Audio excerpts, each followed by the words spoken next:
30 seconds.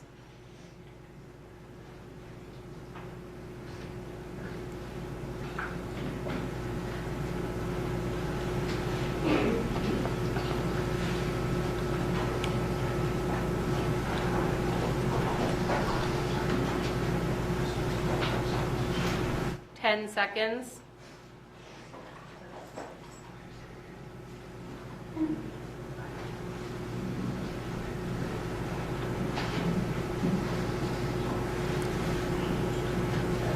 Good afternoon, and welcome to Toronto Police Headquarters.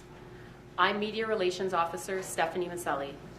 Today, Toronto Police Deputy Chief Robert Johnson, OPP Chief Superintendent Karen Gonneau, and Detective Sergeant Steve Smith of the Toronto Police Service Homicide and Missing Persons Unit Cold Case Section are announcing the identification of the offender responsible for 3 historic homicide cases. Following their remarks, they will take questions. Deputy Chief. Thank you. Good afternoon, everyone, and thank you for being here. Today, I am joined by OPP Chief Superintendent Karen Gonneau and Detective Sergeant Steve Smith of our Homicide and Missing Person Cold Case Section. Together, we are announcing a significant development in 3 long-standing homicide investigations. On December the 3rd, 2020, in the murders of 3 women, Christine Prince in 1982, Claire Sampson in 1983, and Gracelyn Greenidge in 1997. Kenneth Smith died in 2019 at the age of 72 years old in Windsor, Ontario. If he were alive today, the Toronto Police Service would arrest Kenneth Smith for the homicides of Christine Prince and Gracelyn Greenidge, and the OPP would arrest him for the homicide of Claire Sampson. His death means he will never be held to account in a court of law, and we recognize the impact that has on families who have waited so long for justice. On behalf of the Toronto Police Service and the OPP, I want to again extend our deepest condolences to their loved ones, who have carried an unimaginable burden for decades. While Chief Superintendent Gonneau and Detective Sergeant Smith will speak about Claire Sampson and Gracelyn Greenidge and more about the investigative work, I do want to take a moment to acknowledge the first victim, Christine Prince. Christine was a 25-year-old woman from Wales living in Toronto and working as a nanny. On June the 21st, 1982, she was the last seen riding a streetcar along St. Clair Avenue West after a night out with friends that included visiting a coffee shop and seeing a movie. The next day, her body was found in the Rouge River. For Christine's family and for the families of Claire and Gracelyn, the wait for answers has been extraordinarily long. It is only through sustained collaboration and advances in forensic science that we have arrived at this moment. Before I turn it over to Chief Superintendent Gonneau, I want to thank the many people who made this breakthrough possible. Our investigators, past and present, the dedicated members of the Centre of Forensic Sciences, and the Ontario Forensic Pathology Service, and of course our partners at the OPP. Their determination over so many years reflects what it truly means to serve victims and their families.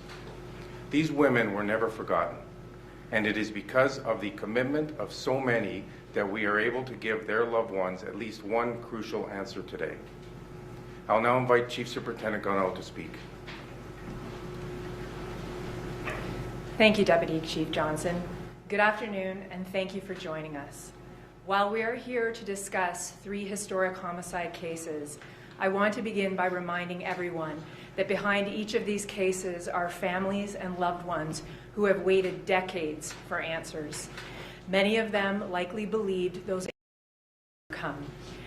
Here we are today, thanks to the relentless dedication of investigators who never gave up. For years, they worked these cases, hoping that one day, that one crucial tip or advancement in forensics would allow us to stand here and share what we now know. I want to extend my deepest gratitude to those previous and current investigators from the OPP and the Toronto Police. Your unwavering dedication and hard work brought us to this moment. I also want to thank our partners at the Centre of Forensic Sciences, the Office of the Chief Coroner, and the Ontario Forensic Pathology Service for their critical support.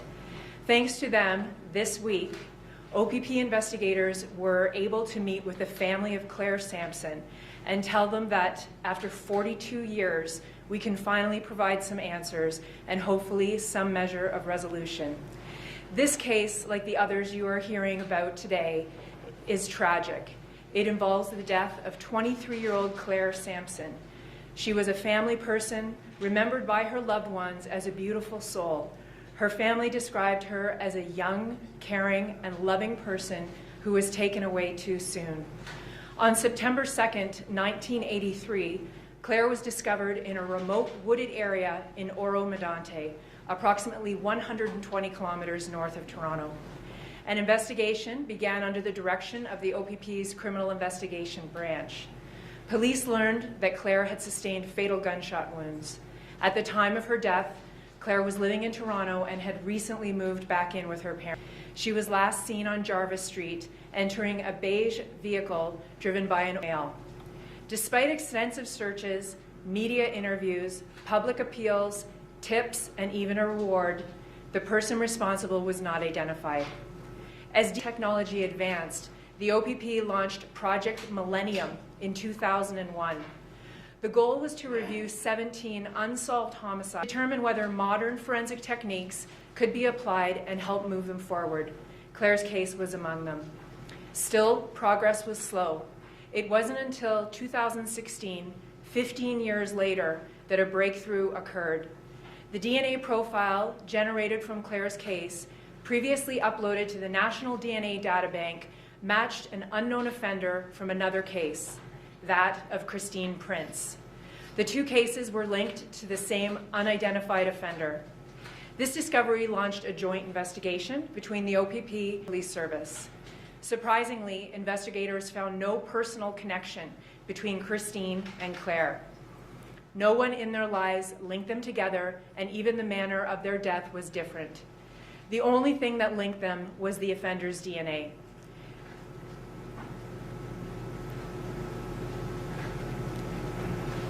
The story tragically continues. And although the accused is deceased and we are pleased that he was identified, this investigation does not end here. We know that there are unanswered questions, and we hope that anyone with information will come forward and help us complete the story. Ultimately, this case stands as a powerful reminder that while time may pass, our commitment to victims and their families does not fade. We will continue to pursue the truth, no matter how long it takes, because no victim will be forgotten and every family deserves answers. Thank you. Thank you, Chief Superintendent Gunno. I want to speak about the third victim in this series, Gracelyn Greenidge. On July 29, 1997, Gracelyn was found murdered in her apartment on Driftwood Avenue after she didn't report for her shift as a nursing assistant. A co-worker went to check on her and made the heartbreaking discovery. Gracelyn was originally from Barbados, and earlier today, we notified her family. After 27 years, they finally have an answer to who was responsible for her death. As Chief Gunno mentioned, it was in 2016 that a genetic link connected the homicides of Christine Prince and Claire Sampson to one unknown male offender. The next year, in 2017, the Centre of Forensic Science determined that the same unknown male was responsible for all three homicides. Even then, however, the state of the samples and the technology available at the time limited how far we could advance the case. In 2022, we engaged Othram, a forensic genetic genealogy company, to apply emerging technologies to this investigation. In 2025, through that work, TPS investigators were able to identify close familial relatives of the offender.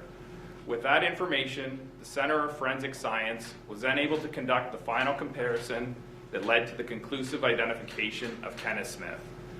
We know that Smith lived and worked across Toronto during the period of all three murders. He was born in South Porcupine, Ontario, and moved to Windsor in 2013. He was known to police and had a history of sexual assault. Based on the evidence we have today, we believe it is possible that there may be additional victims who have never been identified. For that reason, we are asking anyone who may have information about Kenneth Smith to contact police. Even details that may seem small could help us better understand the full extent of his actions. On behalf of our team, I want to thank the Centre of Forensic Science, the Ontario Forensic Pathology Service, our partners at the OPP, and the many investigators past and present who refuse to let these women be forgotten. Their work made today's announcement possible. Thank you, and we'll now take questions. Kenneth Smith, was he ever looked at during the course of these investigations? No, he was never investigated during these investigations. But he committed other offenses. Had he been incarcerated? He had been incarcerated at least once before the first two murders and twice before Graceland's murder. Are you able to say exactly what the offenses were? I don't want to get too much into that as he's deceased, but there were sexually based offenses. Any indication why these women were targeted? Any pattern between them? No pattern, nothing to connect the women together. It seems to be crimes of opportunity more than anything. You have over 800 cold cases. How do you go about now potentially linking Kenneth Smith to the hundreds of cases that are unsolved? Well, we continue to submit property in all our cases to try to gain offender DNA. One of the things that we're going to need is to expand the capabilities of the Centre of Forensic Science. I know we have a backlog of probably 64 cases there. If we can expand their ability to test our cold cases, we'll be able to make these connections much quicker. You have a huge timeline between the original two crimes, 1982 and 1983, and then the next one in 1997. Is that why you're thinking there might have been other people who were also killed by this man in that time frame? Well, we just want to cover all our bases. As we did in the Jessup case, we're going to continue this investigation, and we want to take calls from anybody that knows him and knows his whereabouts during those times. So anything that we can gather, anything that we can put together, anything that we can find out where he was, we can look for unsolved cases in those territories and see what we can do with that. Can you speak to the genetic database, the new technology you're using, and where does it reference the other genomes from? Are you talking the technology we used to upload, or the technology we used? Technology you used to find the relatives and then work backwards from there. So this was a very complex mixture, and that's one of the biggest problems with DNA right now, is having a mixture of the offender DNA with the victim's DNA. So that's why it took us so long. Science has increasingly become better over the years, and we were able to utilize some people that we know at Othram Inc. to help us to deconvolute the mixture. Once we were able to do that, we were able to upload it to family tree DNA, and then we were able to find out close relatives of the offenders. Detective Smith, can you comment? I think one of your genealogists recently told the New York Times that, to the good, Toronto Police have solved 50 cases with IgG. However, Ancestry has taken a hard line against any any police in the continent using its databases, and that could dramatically affect the future of IgG use across North America. So I'm wondering if you could explain how Toronto Police have approached using Ancestry in the past, and whether the changes we've seen in recent months are going to inhibit future investigations. So the true numbers are 68 in Ontario that we've solved, and there's a lot more outside of Ontario. We're into the 80s. But as far as Ancestry is, yes, they have changed their terms of service. They do not want police using their services for any means at all, even the humanitarian means. We have found a workaround. We found a new program to help build our family trees, and we don't access Ancestry for any of the information we're looking for. We use open source data, and we find it through other means. It may have slowed us down, but it's not going to stop us. Right, and just with the 68, is that homicide, sexual assault, forensic identification of remains? That's correct. Within the province of Ontario, not limited to Toronto as a jurisdiction, but across? That covers 17 police services across Ontario, yes. Can you speak a little bit more about the impact of finding this out on the families, how they're doing, how they're coping with this? The families were elated when we told them. I mean, I don't want to speak for the OPP, but as far as our families, they were thrilled, and especially right before Christmas. I mean, as they said, the holidays always brings back a tough time because you always remember those that are gone. And the ability to go and meet with the family and finally be able to talk about who, they may not know the why, unfortunately, because he is deceased, but they know who committed these offenses. You said in the past that the genetic genealogy technology has been a bit of a game changer in how you approach these investigations. Can you speak to that in the context of these three? Absolutely. I mean, these cases would have never been solved without this technology. Especially in this case, I mean, we've talked a number of times, and when you're looking for an unknown profile, we have no matches on our national DNA data bank, you're basically looking for a needle in a haystack. When you can upload this and use different technology to identify close relatives, and then go back to traditional policing means to prove the fact that the person that we gained the DNA from is the actual offender, it makes all the cases that have previously been unsolvable now solvable. Is he officially classified as a serial killer? He meets the definition. There's more than 2 murders and not in the same event, so he does meet the criteria to be called a serial killer. I have one more question. Are there any current cases that you're looking at where you suspect Kenneth Smith may be responsible? None that we have DNA to link him to, but we will look at every possibility. Thanks, everyone.